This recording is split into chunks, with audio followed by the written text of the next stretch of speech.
మీకు అంటే ఇశ్రాయేలీలకి అర్థం వస్తుంది. ఇక్కడ శిష్యుడితో పాటు కొంతమంది వెళ్ళి అడిగారు యేసుని, ఎందుకలా ఉపమానవరీతిగా బోధిస్తున్నావు అంటే, నేను వాళ్ళకి ఎవరికి అర్థం కాకుండా మీకు మాత్రమే అర్థమయ్యేలాగా బోధిస్తున్నానని యేసు చెప్పినట్టుగా ఉంది కదా అంటే, లేదు లేదు, మీకు అంటే ఇశ్రాయేలీలకి కాదు శిష్యులకి మాత్రమే అన్నాడు.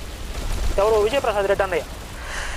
ఈ విషయాన్ని ఆయన 2 గంటల 43 నిమిషాల 15 సెకండ్ల దగ్గర లోకాసు వార్తలో ఉన్న చదువుతూ, ఆయన శిష్యులు ఆయనను అడగగా, ఎవరు? యేసు శిష్యులను ఉంది ఇక్కడ. ఎంత వక్రీకరణ అండి అని చెప్పి చాలా ఆవేదనగా ఆయన మాట్లాడిన విషయం మనం చూడొచ్చు. అయితే నేను దానికి కౌంటర్గా 3 గంటల 3 నిమిషాల 32 సెకండ్ల దగ్గర, నువ్వు చెప్పిన దాని ప్రకారం అక్కడ మీకు అంటే ఇశ్రాయేలీలకు కాదు ఓన్లీ శిష్యులకు మాత్రమే అయితే, నువ్వు చెప్పిన దానికన్నా నేను చెప్పిందే నయ్యం నాయన. ఎందుకంటే ఇశ్రాయేలీలకైనా అర్హత ఉందని చెప్పి నేను చెప్తున్నాను, వాళ్ళకు కూడా అర్హత లేదు. కేవలం 12 మందికి దేవుని రాజ్యంలో ప్రవేశించడానికి అర్హత ఉందని నువ్వు చెప్తున్నావు.